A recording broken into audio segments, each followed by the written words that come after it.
While we can justify why Rashi was required to offer two options, and we have demonstrated a flaw in each of the options, nevertheless, at some point in time there needs to be some Pshuta Shel Mikra response within the commentary of Rashi to the overall issue of timing. If, as we argued, the memory lapse came as a result of a punishment for Moshe's arrogance, then that message should not have been delayed for 40 years. Rather, it should have been given to him immediately, at the beginning of the 40-year period. This problem becomes much more pronounced with option B, that the laws of inheritance were held off until the incident of the Benot Slavchad, in order to provide them with a reward for the zechuyot that they deserved. Surely there must have been some other possibility through which God could have taken note of the tzidkiyot of the Benot Slavchad, which calls into question Rashi's second option regarding this delay. And this is where a precision reading of Rashi will respond to this overall difficulty in his change of terminology from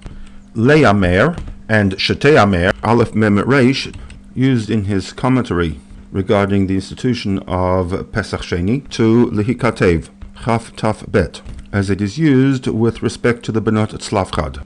The act of Lehikatev is the physical recording of an event, but not necessarily the time that the event took place. While most of the time we could argue that the event and its insertion into the Torah, Lehikatev, are generally linked in terms of time proximity, we are not necessarily bound to make that link. It's quite possible to argue that the event, namely reminding him of the laws regarding inheritance vis-a-vis female offspring, could have been presented to Moshe many years earlier. In fact, 40 years earlier. The recording and placement of that event at the discretion of HaKadosh Baruch Hu took place in Bamidbar 27 at the conclusion of the 40-year period of the desert.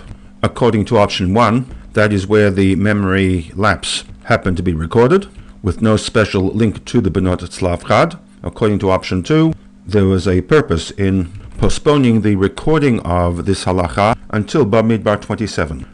The wording of Rashi V'kan Nifra will still need to be worked through if we are to argue that Moshe was apprised of his sin, the arrogance, many years earlier and presumably done tshuva for that sin. This nuanced change in terminology from leheyamer to lehikatev will also reinforce the decision that Rashi has made that option 1 is less problematic according to the Pshuta Shel Mikra than that of option 2, in that with option 1 we are not bound to having a 40-year gap before Moshe was informed of the sin of arrogance, whereas with option 2 the laws of inheritance, or at least an aspect of those laws, were actually delayed, possibly for the entire 40-year period while the Bnei Israel were in the desert. On this basis, the option 1 is less problematic from the standpoint of the Pshuta Shel Mikra.